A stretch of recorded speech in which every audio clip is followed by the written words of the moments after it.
ओम शांति। आज 18 नवंबर 2023 आज की साकार मुरली के अनमोल मधुर महावाक्य हैं। बाबा कहते, मीठे मीठे बच्चे, मनुष्य को देवता बनाने की सर्विस का तुम्हें बहुत बहुत शौक होना चाहिए, लेकिन इस सर्विस के लिए स्वयं में हड्डी धारना चाहिए। आज की मुरली का प्रश्न है, आत्मा मैली कैसे बनती है? आत्मा पर कौन सी मैल चढ़ती है? उत्तर है, बाबा कहते, मित्र संबंधियों की याद से आत्मा मैली बन जाती है। पहले नंबर का किचड़ा है देह अभिमान का, फिर लोभ मोह का किचड़ा शुरू होता है। ये विकारों की मैल आत्मा पर चढ़ती है, फिर बाप की याद भूल जाती है, सर्विस नहीं कर सकते। गीत है, तुम्हारे बुलाने को जी चाहता है। ओम शांति। बाबा कहते, यह गीत बड़ा अच्छा है। बच्चे गारंटी भी करते हैं कि आपका सुन करके फिर यह ज्ञान सुनाने की दिल होती है। याद तो बच्चे करते हैं, यह भी जरूर है कोई याद करते होंगे और मिले भी होंगे। कहा जाता है, कोटों में कोई आकर के यह वर्षा लेते हैं। अभी तो बुद्धि बहुत विशाल हो गई है। जरूर 5000 वर्ष पहले भी बाप राजयोग सिखाने आया होगा। पहले तो यह समझाना है कि नॉलेज किसने सुनाई थी, क्योंकि ये बड़ी भूल है। बाप ने समझाया है, सर्वशास्त्रमय शिरोमणि गीता है। सर्वशास्त्रमय शिरोमणि गीता है, भारतवासियों का शास्त्र। सिर्फ मनुष्य यह भूल गए हैं। सर्वशास्त्रमय गीता किसने गाई और उससे कौन सा धर्म स्थापन हुआ? बाबा पूछ रहे हैं, सर्वशास्त्रमय गीता किसने गाई और उससे कौन सा धर्म स्थापन हुआ? बाकी गाते जरूर हैं, है भगवान आप आओ। भगवान तो जरूर आते ही हैं, नई पावन दुनिया की रचना रचने। नई पावन दुनिया की रचना रचने। दुनिया का ही तो फादर है ना। भक्त गाते भी हैं, आप आओ तो सुख मिले या शांति मिले। सुख मिले या शांति मिले। सुख और शांति दो चीजें हैं। सतयुग में जरूर सुख भी है, बाकी सब आत्माएं शांति देश में है, ये परिचय देना पड़े। नई दुनिया में नया भारत राम राज्य था, उसमें सुख है। तब तो राम राज्य की महिमा है, उसको राम राज्य कहते हैं। इनको रावण राज्य कहना पड़े, क्योंकि यहाँ दुख ही है और वह वहाँ सुख है। बाप आकर सुख देते, बाकी सबको शांति धाम में शांति मिल जाती है। शांति और सुख का दाता तो बाप है ना, शिव बाबा। यहाँ है अशांति दुख, तो बुद्धि में ये ज्ञान टपकना चाहिए। इसमें अवस्था बड़ी अच्छी चाहिए। ऐसे तो छोटे बच्चों को भी सिखलाया जाता है, परंतु अर्थ तो समझा ना सके। इसमें हड्डी धारना चाहिए, जो कोई फिर प्रश्न पूछे तो समझा भी सके। अवस्था अच्छी चाहिए, नहीं तो कभी देह अभिमान में, कभी क्रोध मोह में गिरते रहते हैं। लिखते भी हैं बाबा, आज हम क्रोध में गिरा, आज हम लोभ में गिरा। अवस्था मजबूत हो जाती है तो गिरने की बात ही नहीं रहती। अवस्था मजबूत हो जाती है तो गिरने की कोई बात ही नहीं रहती। बाबा कहते, बहुत शौक रहता है मनुष्य को देवता बनाने की सर्विस करे। गीत भी बड़ा अच्छा है, बाबा आप आएंगे तो हम बहुत सुखी हो जाएंगे। बाबा आप आएंगे तो हम बहुत सुखी हो जाएंगे। बाप को आना तो जरूर है, नहीं तो पतित सृष्टि को पावन कौन बनाए। श्री कृष्ण तो देहधारी हैं, उनका वह ब्रह्मा विष्णु शंकर का नाम नहीं ले सकते। गाते भी हैं, पतित पावन आओ। तो उनसे पूछना चाहिए यह तुमने किसके लिए कहा।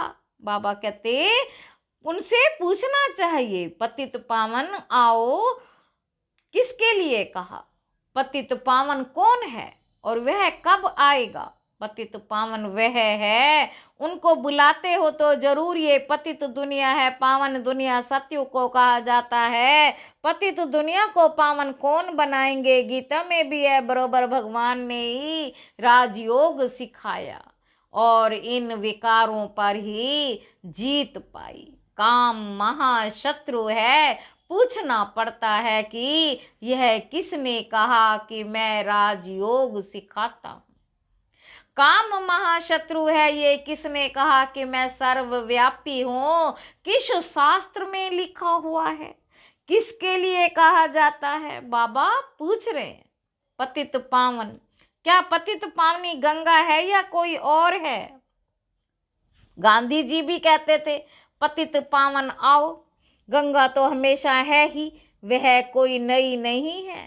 गंगा को तो अविनाशी कहेंगे, बाकी सिर्फ तमोगुणी तत्व बन जाते हैं तो उनमें चंचलता आ जाती है, बाढ़ कर देते हैं, अपना रास्ता छोड़ देते। सतयुग में तो बड़ा रेगुलर सब चलता है, कम जास्ती बारिश आदि नहीं पड़ सकती। बाबा कहते सतयुग में कम जास्ती बारिश आदि नहीं पड़ सकती, वहां दुख की बात नहीं। तो बुद्धि में ये रहना चाहिए पतित पावन हमारा बाबा ही है, शिव बाबा है। पतित पावन को जब याद करते हैं तो कहते हैं भगवान है बाबा, ये किसने कहा, आत्मा ने।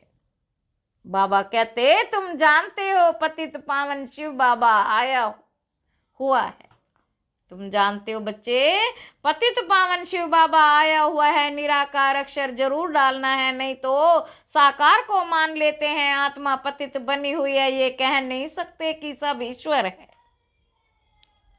अहम ब्रह्मास्म या शिवो हम कहना बात एक ही है, लेकिन रचना का मालिक तो एक ही रचता है। भल मनुष्य और कोई लंबा चौड़ा अर्थ करेंगे, हमारी बात तो है ही सेकंड की। सेकंड में बाप का वर्षा मिलता है, बाप का वर्षा है स्वर्ग की राजाई, उनको जीवन मुक्ति कहा जाता है। यह है जीवन बंध, समझाना चाहिए बरोबर। जब आप आएंगे तो जरूर हमको स्वर्ग का मुक्ति जीवन मुक्ति का वर्षा देंगे, तब ही लिखते हैं मुक्ति जीवन मुक्ति दाता एक है। यह भी समझाना पड़े सतयुग में है ही एक आदि सनातन देवी देवता धर्म, वहां दुख का नाम नहीं है, वह है ही सुख धाम, सूर्यवंशी राज्य चलता है। फिर त्रेता में है चंद्रवंशी राज्य, फिर द्वापर में ही इस्लामी बोधि आएंगे।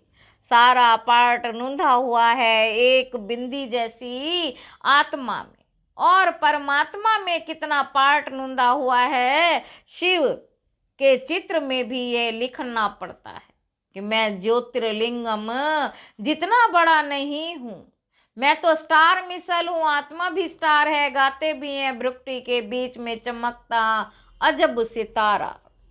तो वह आत्मा ही ठहरी, मैं भी परमपिता परमात्मा हूं, परंतु मैं सुप्रीम पतित पावन हूं। बाबा कहते मैं भी परम पिता परम आत्मा हूँ, परंतु मैं सुप्रीम पतित पावन हूँ। मेरे गुण अलग हैं तो गुण भी सब लिखने पड़े। एक तरफ शिव की महिमा, दूसरे तरफ श्री कृष्ण की महिमा, ऑपोजिट बातें हैं, अक्षर अच्छी रीति लिखना पड़े। जो मनुष्य अच्छी रीति से पढ़कर समझ सके स्वर्ग और नरक, सुख और दुख, चाहे श्री कृष्ण का दिन और रात कहो, चाहे ब्रह्मा को कहो, सुख और दुख कैसे चलता, यह तो तुम जानते हो। सूर्यवंशी है 16 कला, चंद्रवंशी है 14 कला, वे संपूर्ण सतो प्रधान, वे सतो सूर्यवंशी फिर चंद्रवंशी बन जाते हैं। सूर्यवंशी फिर त्रेता में आएंगे तो जरूर चंद्रवंशी कुल में जन्म लेंगे, भल राजाई पद लेते हैं। ये बातें बुद्धि में अच्छी रीति बैठानी चाहिए। जो जितना याद में रहेगा देही अभिमानी होगा तो धारणा होगी। वह सर्विस भी अच्छी करेंगे, स्पष्ट कर किसको सुनाएंगे। हम ऐसे बैठते हैं, ऐसे धारणा करते हैं, ऐसे समझाते हैं, ऐसे ऐसे विचार सागर मंथन करते हैं। औरों को समझाने के लिए सारा समय विचार सागर मंथन चलता रहेगा। जिनमें ज्ञान नहीं उनकी बात तो अलग है। धारणा नहीं होगी, धारणा होती है तो सर्विस करनी पड़ेगी। अभी तो सर्विस बहुत बढ़ती जाती है, दिन प्रतिदिन महिमा बढ़ती जाएगी। फिर तुम्हारी प्रदर्शनी में भी कितने आएंगे, कितने चित्र बनाने पड़ेंगे, बहुत बड़ा मंडप बनाना पड़े। यूं तो इसमें समझाने के लिए एकांत चाहिए। बाबा कहते समझाने के लिए एकांत चाहिए। हमारे मुख्य चित्र हैं ही झाड़, गोला और ये लक्ष्मी नारायण का चित्र, राधे कृष्ण के चित्र। इससे इतना समझ नहीं सकते यह कौन है। इस समय तुम जानते हो कि हमको अब बाप ऐसा पावन बना रहा है। बाप ऐसा पावन बना रहा है, सब तो एक जैसे संपूर्ण नहीं बनेंगे। आत्मा पवित्र होगी, बाकी ज्ञान थोड़े ही सब धारण करेंगे। धारणा नहीं होती तो समझा जाता है ये कम पद पाएंगे। अभी तुम्हारी बुद्धि कितनी तीक्ष्ण हो गई है। नंबरवार तो हर क्लास में होते ही हैं, कोई तीखे कोई ढीले, ये भी अच्छे नंबरवार हैं। अगर कोई अच्छे आदमी को 3rd ग्रेड समझाने वाले मिल जाएं तो वह समझेंगे यहाँ तो कुछ है ही नहीं। इसलिए पुरुषार्थ किया जाता है कि अच्छे आदमी को समझाने वाला भी अच्छा दिया जाए। सब तो एक जैसे पास नहीं होंगे। बाबा के पास तो लिमिट है, कल्प कल्प इस पढ़ाई के भी रिजल्ट निकलती है। मुख्य 8 पास होते हैं, फिर 100, फिर 16,000, फिर प्रजा। बाबा कहते कल्प कल्प इस पढ़ाई की भी रिजल्ट निकलती है। मुख्य 8 पास होते हैं, फिर 100, फिर 16,000, फिर प्रजा। उनमें भी साहूकार गरीब सब होते हैं। समझा जाता है इस समय ये किस पुरुषार्थ में है, किस पद को पाने लायक है। टीचर को पता तो पड़ता है, टीचर भी नंबरवार होते हैं। कोई टीचर अच्छा है तो सब खुश हो जाते कि ये पढ़ाते भी अच्छा है, प्यार भी अच्छा करते हैं। छोटे सेंटर को बड़ा तो कोई बड़ा टीचर ही बनाएगा ना। छोटे सेंटर को बड़ा तो कोई बड़ा टीचर ही बनाएगा ना। कितना बुद्धि से काम लेना पड़ता है। ज्ञान मार्ग में अति मीठा बनना है। स्वीट तब बनेंगे जब मीठे बाप के साथ पूरा योग होगा। स्वीट तब बनेंगे जब बाप के साथ पूरा योग होगा।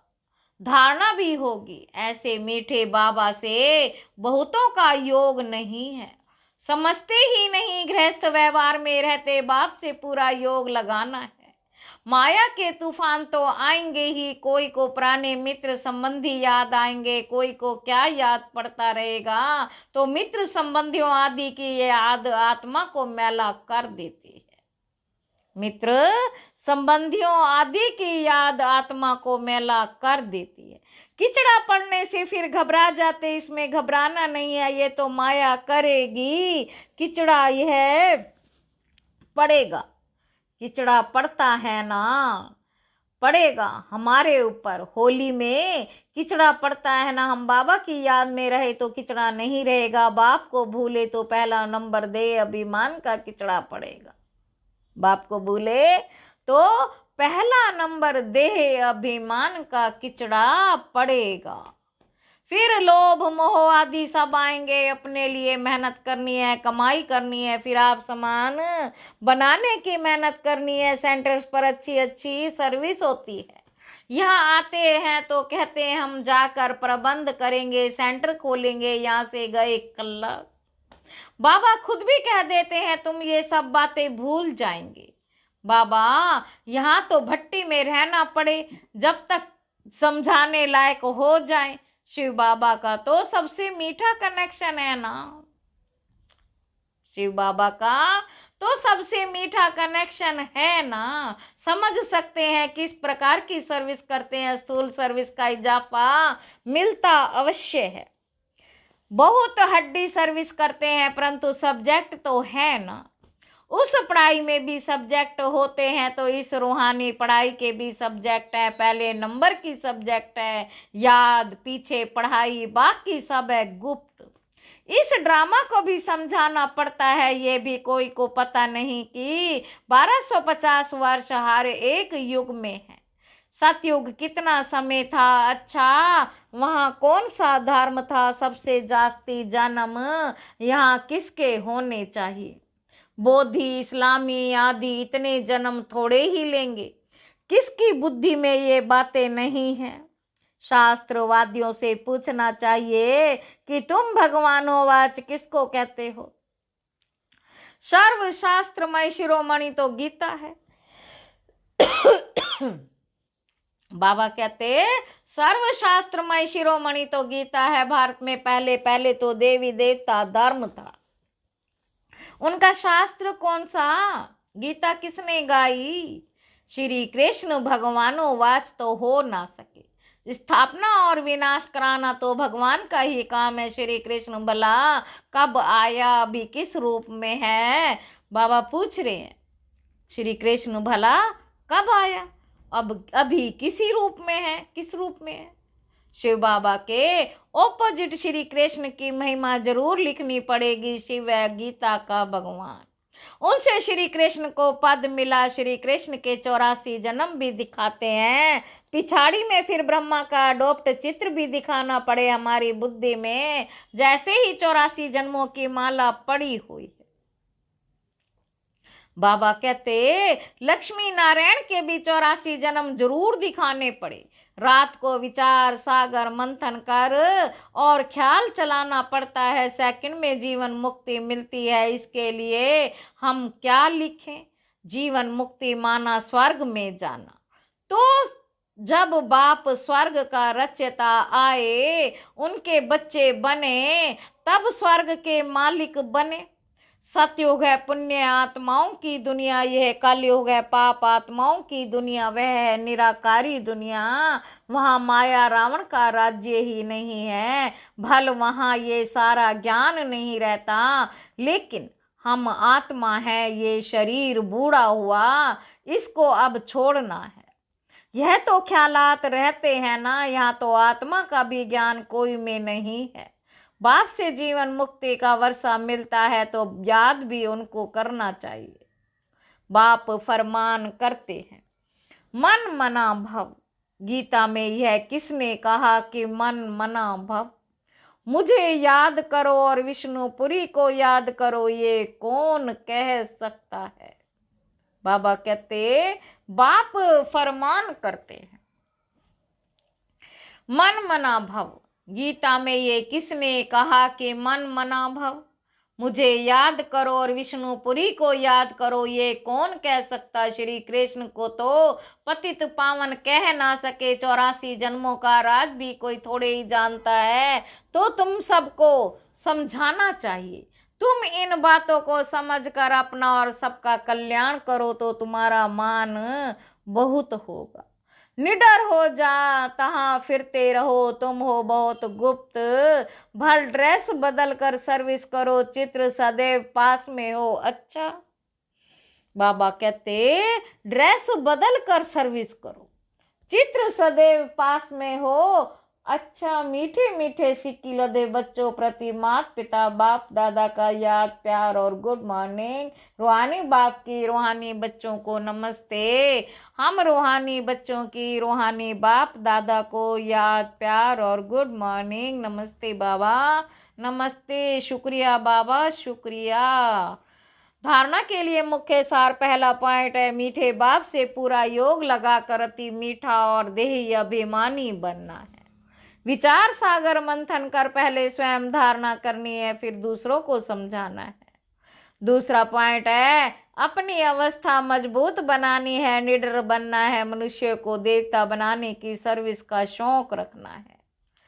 वरदान है सदा खुशी की खुराक खाने और खिलाने वाले खुशहाल खुश नसीब भव। आप बच्चों के पास सच्चा अविनाशी धन है। इसलिए सबसे साहूकार आप हो, चाहे सूखी रोटी भी खाते हो, लेकिन खुशी की खुराक उस सूखी रोटी में भरी हुई है, उसके आगे कोई खुराक नहीं। सबसे अच्छी खुराक खाने वाले, सुख की रोटी खाने वाले आप हो, इसलिए सदा खुशहाल हो। तो ऐसे खुशहाल रहो जो और भी देखकर खुशहाल हो जाए, तब कहेंगे खुश नसीब आत्माएं। स्लोगन है, नॉलेजफुल वे है जिसका एक भी संकल्प व बोल व्यर्थ ना जाए। ओम शांति।